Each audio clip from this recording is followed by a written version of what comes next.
దేవుని సృష్టిలో అన్నింటికన్నా విలువైన ప్రేమ. ఆ ప్రేమకు స్వార్థము ఉండదు. ఆ ప్రేమలో హద్దులు ఉండవు. ఆ ప్రేమ ఎప్పుడూ తగ్గదు. ఆ ప్రేమ ఏది డిమాండ్ చేయదు. ప్రతిగా ఏమీ ఆశించదు. మసకబారదు, వదులుకోదు.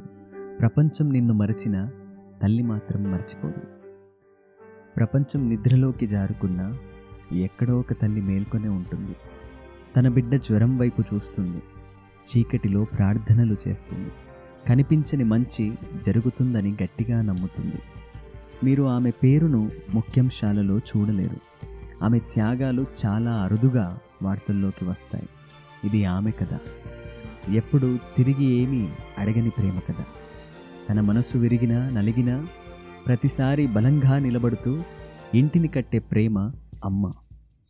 అమ్మ హృదయం మాత్రమే అనుభవించే కొన్ని క్షణాలు, జ్ఞాపకాలు, అద్భుతాల ప్రయాణాల గురించి తెలుసుకుందామా? ఎంత చెప్పినా తక్కువే అనిపించే ప్రేమ. మనకు రూపాన్ని ఇచ్చి తీర్చిదిద్దిన అమ్మ ప్రేమని, వెచ్చదనాన్ని గుర్తు చేస్తాయి ఈ కథలు, నా ఈ మాటలు. అమ్మ ప్రేమకు స్వాగతం. చివరి దుప్పటి. అది చలికాలం. ఒక చల్లని రాత్రి పండు ముసలి వయసులో ఉన్న అమ్మ కిటికీ పక్కన కూర్చొని చిన్న దుప్పటి కుడుతుంది. ఆ వయసులో ఆమె చేతులు వణుకుతున్నాయి, కానీ ఆమె కళ్ళలో మాత్రం వెచ్చని కాంతి అలానే ఉంది.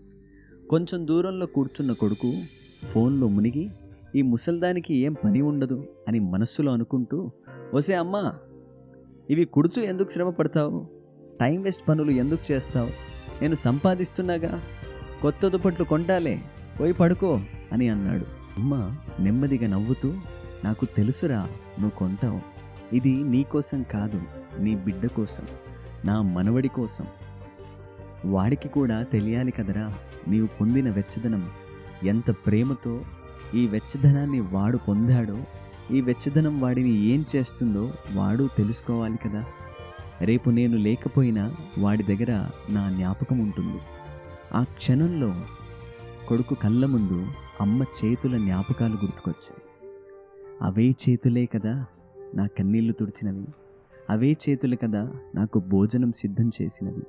నేను జ్వరంతో ఉన్నప్పుడు రాత్రంతా నన్ను కాపాడినవి అని గుర్తు చేసుకుంటూ అమ్మను చూస్తూ అలా ఉండిపోయాను. కాసేపటికి అమ్మ ఆ చిన్న దుప్పటి కుడుతూ అలానే నిద్రపోయింది. కొడుకు మెల్లగా దుప్పటిని తెచ్చి అమ్మకు కప్పాడు. కళ్ళలో నీళ్లు నిండగా తల వంచి చెప్పాడు, "సారీ అమ్మా, నన్ను క్షమించు. నీ వెచ్చని ప్రేమను నేను చాలాసార్లు అర్థం చేసుకోలేకపోయా. నా జీవితమంతా నన్ను వెచ్చగా చూసుకున్నావమ్మా. ఇప్పుడు నా వంతు నిన్ను నా ప్రేమలో వెచ్చగా చూసుకుంటానమ్మా." కానీ ఆ మరుసటి ఉదయం అమ్మ లేవలేదు. అమ్మ ఏది కోరదు. తన ప్రేమను మనం అనుభవించాలని మాత్రమే కోరుకుంటుంది. మనమే అపార్థం చేసుకుంటాం, భారంగా చూస్తాం. ఈ మాటలు వింటున్న మీ అమ్మగారు ఇంకా నీతో ఉంటే వెళ్ళి హత్తుకో, వెచ్చని కౌగిలి నువ్వు. ఒకవేళ మరణించి ఉంటే అమ్మ నేర్పిన ప్రేమతో జీవించండి. Lunch box.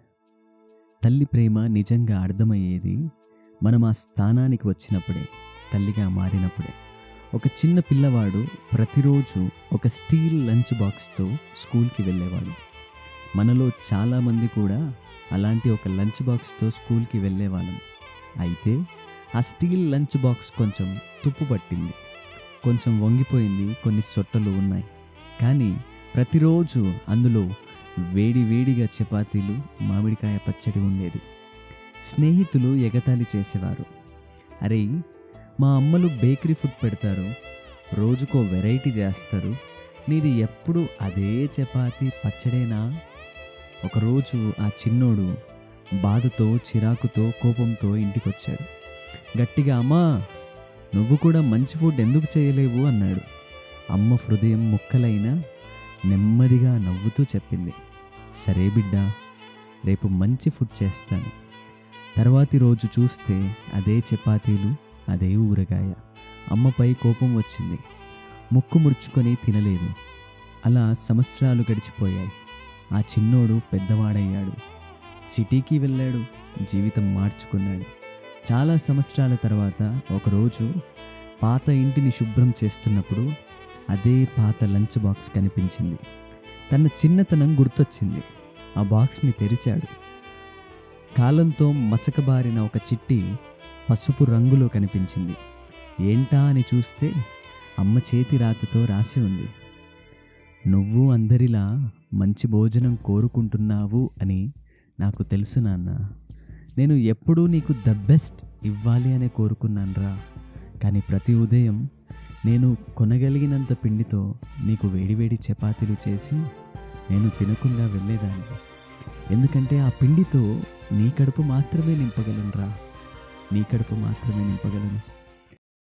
అది చదివిన అతని కళ్ళల్లో కన్నీళ్ళు, తన మనస్సులో ఒకే ఒక మాట మాత్రమే, అమ్మా నువ్వు నాకు తినిపించావమ్మా, నాకు తినిపించావు. నీ ఆకలిని దాచిపెట్టి బాధను దిగమింగుతూ నువ్వు ద బెస్ట్ ఇచ్చావమ్మా, ద బెస్ట్ ఇచ్చావు. ఎలా చెప్పనమ్మా ఇప్పుడు నువ్వు నాతో లేవు.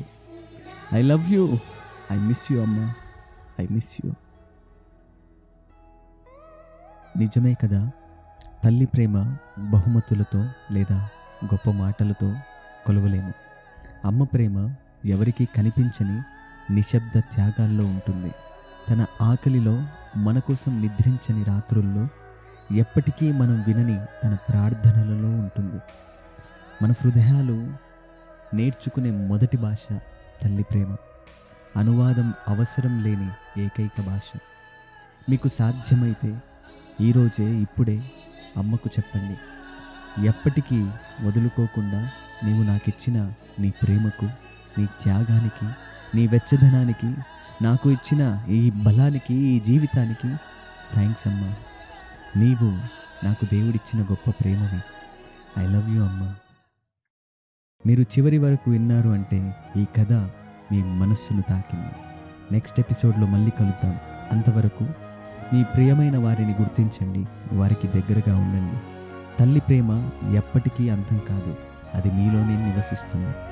అమ్మ నేర్పిన ప్రేమను పంచండి.